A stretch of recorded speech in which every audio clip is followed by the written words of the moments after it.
Bon, le label Valette, c'est formidable. C'est vraiment l'occasion de rencontrer plein de gens qu'on ne connaît pas parce qu'ils habitent un petit peu loin. Et par exemple, parmi les producteurs, on peut vous appeler des producteurs, il y a Faronville, vodka avec passion. Alors c'est dingue, on se dit alors bonjour, nous sommes Faronville. Eh bien pas du tout. Ils habitent dans la Beauce en fait. Il y a Pierre-Henri. Paul-Henri. C'est à peu près pareil, enfin c'est le même nom. Non allez, Paul-Henri et Pauline, ça je me trompe pas. Voilà.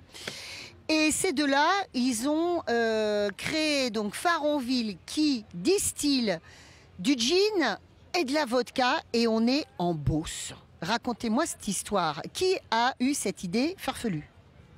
Je vais laisser la parole au... Parce que j'ai une idée farfelue. C'est toi qui as eu l'idée farfelue. L'idée farfelue, effectivement, c'est moi qui l'ai eue. Pourquoi? Parce que j'ai toujours aimé les spiritueux, j'ai toujours été attiré par les spiritueux. Et quand j'ai eu l'opportunité de reprendre l'exploitation agricole familiale, je me suis dit, je vais faire des spiritueux comme mes copains qui font du calvados ou du cognac. Et c'est pas parce qu'on est en Beauce qu'on va pas le faire. Donc le déclic est venu d'un séjour en Finlande où on a bu des bonnes vodkas parce que j'avais des a priori sur les vodkas. Pour moi c'était un alcool qui était sans goût, pas bon, qui était un support alcoolique pour faire des cocktails perfectibles. Et en fait je suis tombé amoureux de très bonnes eaux de vie bien distillées et mon point de vue a changé et on s'est dit tiens on a une expertise dans la matière première de la pomme de terre et pourquoi pas réfléchir à créer un alcool local du champ à la bouteille. Donc, à la base, toi, tu es informaticien. Tes parents font de la pomme de terre. Tu reprends l'exploitation familiale et tu décides de faire autre chose de la pomme de terre que de la vente. Alors je faisais de l'informatique, c'était provisoire parce que en tant que fils d'agriculteur, j'ai bien senti qu'à 20 ans, la ville c'était pas trop pour moi et que les écrans ça commençait à me faire mal aux yeux. Du coup avec Pauline, on avait quand même décidé de revenir habiter à la campagne, de construire notre famille à la campagne et d'avoir notre vie autour de la vie agricole et rurale, quoi. Pauline, toi tu viens du Nord. Oui, du Pas-de-Calais. Du Pas-de-Calais, Rien à voir. exactement. Ah oui, oh, je suis désolée. Je suis désolée. J'adore cette région, je respecte beaucoup. Et toi aussi, tu viens du monde agricole. Oui. Ouais, moi j'ai un profil très agricole, je suis fille d'éleveur, donc du Pas-de-Calais. J'ai fait des études agricoles, c'est d'ailleurs comme ça qu'on s'est rencontrés à Lille.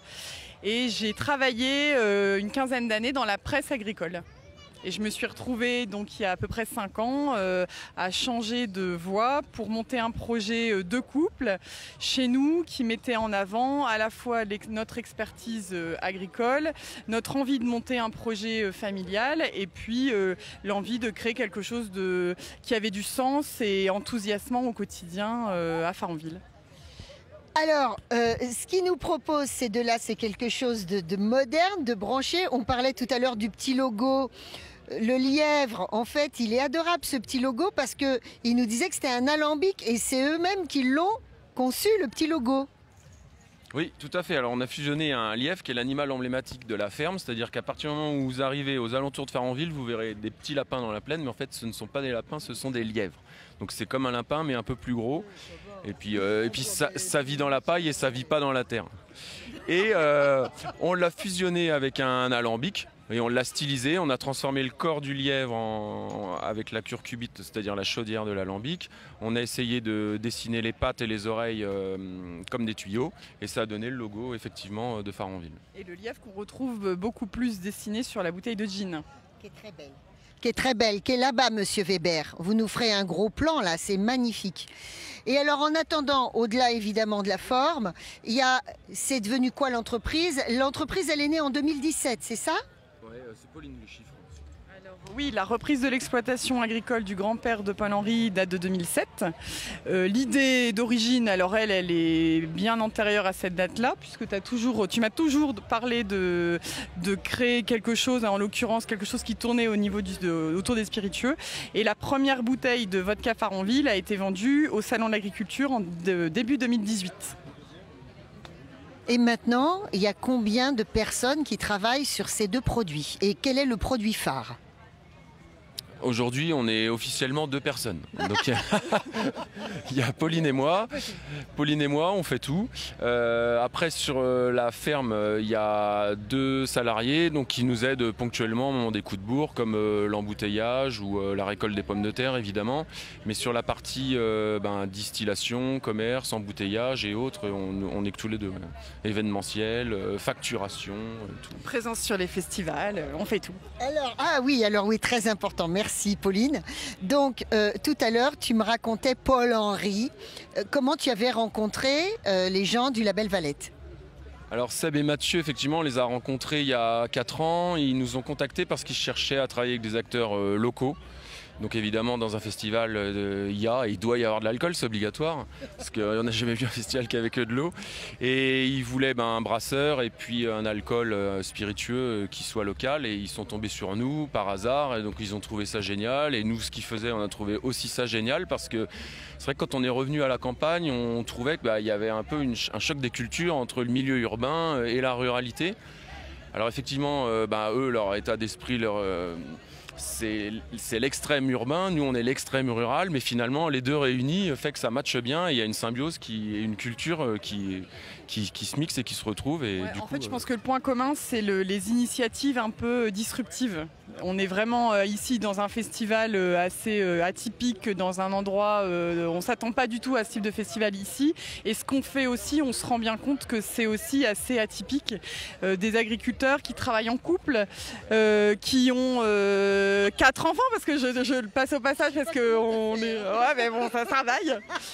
Et qui se mettent à faire à monter une ferme distillerie en faisant tout de A à Z, c'est assez atypique et je pense que c'est ça aussi qui a fait que ça a très rapidement matché. Ouais, on est un peu fous tous les deux, que ce soit Pauline et moi, Seb et Matt, et on a eu la chance aussi de naître et d'éclore à un moment aussi où le département avait envie qu'il y ait du renouveau, qu'on sorte uniquement des châteaux de la Loire, et donc c'est vrai que le Loiret est en train de se redynamiser autour de Pithiviers et de Montargis.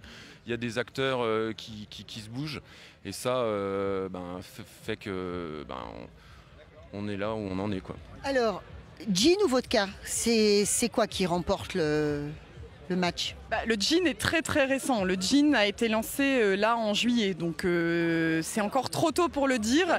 En fait, il y a vraiment, il y a une réelle demande sur le gin. Voilà, c'est ça, ça revient, c'est très à la mode, donc il y a une réelle demande.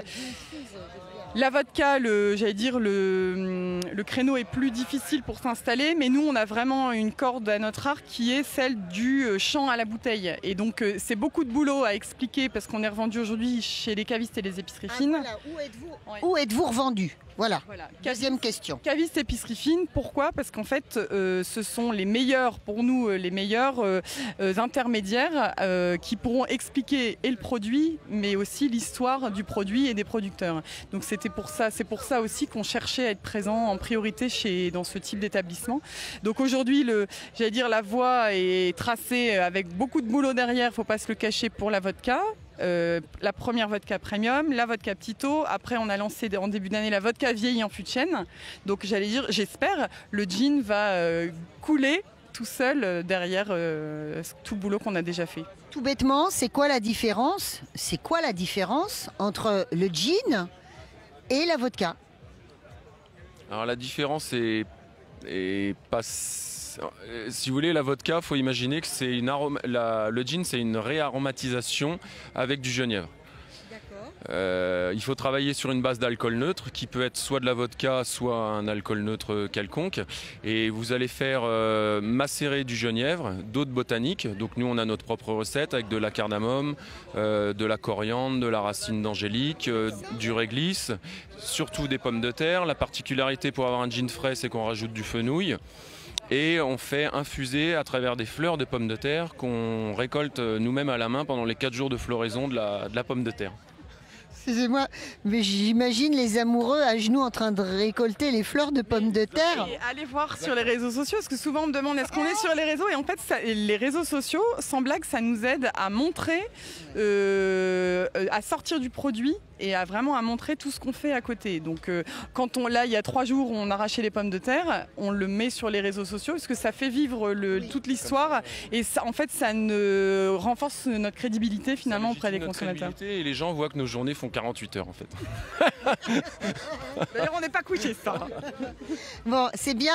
Un dernier truc là qui me vient, parce que les filles des années 90, elles buvaient de la Zubrowska avec une herbe dedans. Alors, qui sortait du congélateur. Est-ce qu'on va faire la même chose à Faronville? Est-ce que vous allez nous proposer ça un jour? Alors, type Zubrowska, non, parce que c'est des Il n'y a pas de bison, hein, j'en vois pas à l'horizon déjà. On pourrait mettre, je sais pas où, un poil de lièvre dedans. C'est pas bête. Du safran. Non, mais en fait, il y a plein de choses. Aujourd'hui, on s'est pas mis encore sur les vodkas aromatisés. On est vraiment sur les vodkas originels, sur des produits distillés, donc qui sont purs, qui sortis à alambic, sont juste réduits à un degré d'alcool consommable entre 40 et 45 degrés, mais il n'y a aucun ajout post-distillation. Donc il n'y a aucun arôme ajouté ni aucun colorant.